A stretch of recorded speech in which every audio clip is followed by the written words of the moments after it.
Hello everyone, welcome to ASR NCERT Decoder. So today we are going to continue a female reproductive system as we discussed earlier.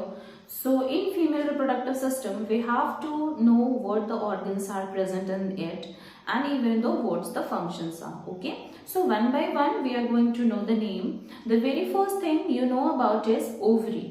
Ovary आपको पता होगा, ovary जो है वो primary sex organ है female में and testis जो है वो प्राइमरी सेक्स ऑर्गन था मेल का। यहाँ तक तो हम लोग जानते थे। तो ओवरी जो है वो कहाँ प्रेजेंट है, तो वो यूटेरस के राइट एंड लेफ्ट साइड में प्रेजेंट है, ठीक है। और वो टिश्यूज के थ्रू, लिगामेंट्स के थ्रू वो अटैच्ड है। और ये यूटेरस कहाँ प्रेजेंट होता है, फीमेल के यूरिनरी ब्लैडर के पीछे, ठीक है। ये हमारे लंबर बोन के सेकंड लास्ट लंबर बोन के आसपास में प्रेजेंट होता है। और इसका जो स्ट्रक्चर, ये कैसा एक बैग है जो इलास्टिक है, खिंच सकता है, फैल सकता है। अब ये इलास्टिक है, खिंच सकता है, फैल सकता है, मतलब इसमें जो बेसमेंट मेम्ब्रेन है वो नहीं होगा। जैसा हम लोग पढ़े थे कि जब टिश्यू बनता है, मतलब ग्रुप ऑफ सेल्स जो होते हैं वो बनते हैं, तो उनके नीचे एक बेस लगा होता है। एंड दैट बेस, वो जो चटाई, बैठने से पहले हम लोग पहले एक चटाई बिछाते हैं, फिर उसके ऊपर हम लोग बैठते हैं। वैसे ही सेल को जब बैठना होता है ना, तो एक चटाई बिछाता है, दैट इज बेसमेंट मेम्ब्रेन, ठीक है। और उसके ऊपर सेल्स बैठते हैं। तो ये जो बेसमेंट मेम्ब्रेन है वो एक लिमिट तक खींचने देता है, लिमिट तक कॉन्ट्रैक्ट करने देता है, मतलब कि उनको एक रेस्ट्रिक्शंस में रखता है। इससे ज्यादा तुम नहीं फैल सकते हो, इससे ज्यादा तुम नहीं सिकुड़ सकते हो, है ना। तो हम लोग क्या देखे थे कि ये जो बेसमेंट मेम्ब्रेन है वो यूरिनरी ब्लैडर में नहीं था, तभी तो हमारा यूरिनरी ब्लैडर है वो एक लिमिट से ज्यादा तक भी एक्सटेंड कर सकता है, फैल सकता है, सिकुड़ सकता है। सिकुड़ना तो बहुत रेयर ऑब्जर्व करते हैं, because that is a bladder and we feel it regularly, तो वो फैलता ही रहता है, ठीक है। Again the another example is uterus. जैसे कि यूटेरस में क्या था, एक बड़ा सा बैग है, ठीक है। जब भी जो लड़कियां होती हैं या फिर प्रेग्नेंट फीमेल्स होती हैं, तो उनका जो यूटेरस का काफी छोटा सा होता है।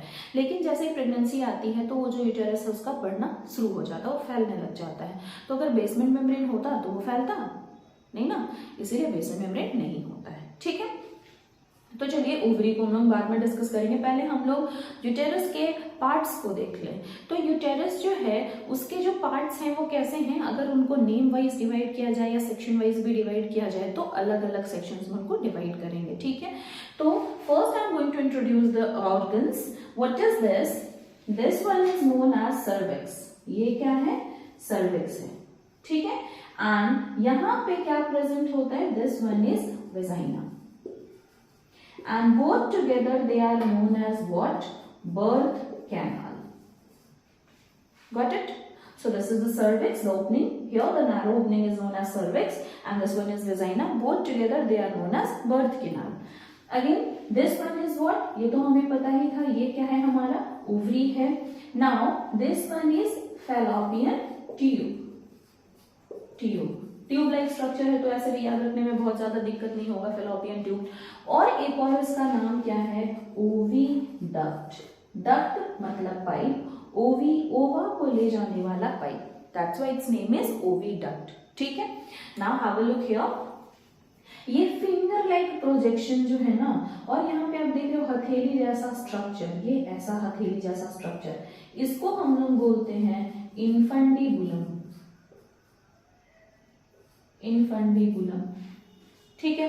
कैसा स्ट्रक्चर है, वो ऐसे हाथ जैसा स्ट्रक्चर है। ये जो है ये क्या है, इन्फंडिबुलम है, ये जो ब्रॉडर स्ट्रक्चर है इन्फंडिबुलम है। और फिंगर लाइक जो प्रोजेक्शंस है, ये फिंगर्स जो है इनको हम लोग क्या बोलते हैं, फिम्ब्रियाई, ठीक है। So the name is what, fimbriae, okay. धीरे धीरे हम लोग इसका फंक्शन पढ़ेंगे, पहले हम लोग सिर्फ इसको इंट्रोडक्शन के थ्रू जान लें कि आखिर इनका जो नाम है वो क्यों है और कहाँ पे ये प्रेजेंट है। तो ये फिंगर लाइक प्रोजेक्शन है, फिंगर जैसा, इसलिए इसका नाम फिम्ब्रियाई है। ये हथेली जैसा स्ट्रक्चर है, इसलिए इसका नाम इन्फंडिबुलम है। और ये ट्रायंगुलर ब्रॉडर होता है। पाइप जो है उसको फेलोपियन ट्यूब बोलो क्योंकि वो ट्यूब है, या तो आप उसको ओविडक्ट बोल सकते हो क्योंकि वो ओवा को लेके जाने वाला डक्ट है, ठीक है। तो this one is the fallopian tube known as oviduct. Next is infundibulum fimbriae, ये तो हमारा फेलोपियन ट्यूब का पार्ट था। Next is what, uterus. अब फेलोपियन ट्यूब को आगे भी हम लोग बांटेंगे एम्पुला और इस्थमस में, ठीक है। तो here what is it, uterus. अब यूटेरस जो है वो क्या है, एक बैग, यहाँ पे बेबी जो होता है वो बड़ा होता है, लेकिन इसके लेयर्स हैं। The first layer you are able to see, this is the one, is known as what, perimetrium. Peri मतलब चारों तरफ, पेरीफेरी पे, ठीक है। तो सबसे बाहर पे कौन रहेगा? पेरीमेट्रियम, है ना। वो सबसे बाहर पे रहेगा। वो किससे बने हुए हैं?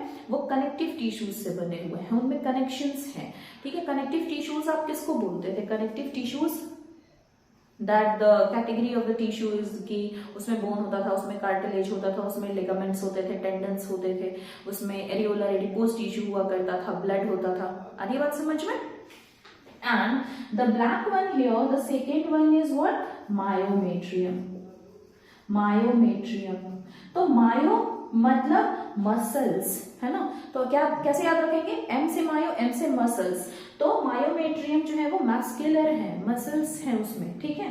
And the last one here you are able to see the red one is what? Endometrium, ठीक है। अभी हम लोग आगे देखेंगे एंडोमेट्रियम। या फिर ऐसे देख लो, एंडोमेट्रियम में क्या होता है? ऐसे ब्लड वेसल्स जो होते हैं वो बढ़ते रहते हैं और फिर इनका डिवीजन होता है खूब सारे सेल, और ये बाद में जा करके अपने आप को और इलाबोरेट कर लेंगे इस तरह से और पूरे के पूरे सरफेस को कवर कर लेते हैं। ऐसे मतलब वो बढ़ जाते हैं, ठीक है। वो तो तब जब हार्मोनल, अभी हम लोग आगे पढ़ेंगे कि कैसे ही होगा, जब हार्मोन का इनको मैसेजेस मिलने लग जाता है तभी हो जाता है, ठीक है। मैसेजेस आने लग जाएंगे इनको बड़ी इजीली, है ना।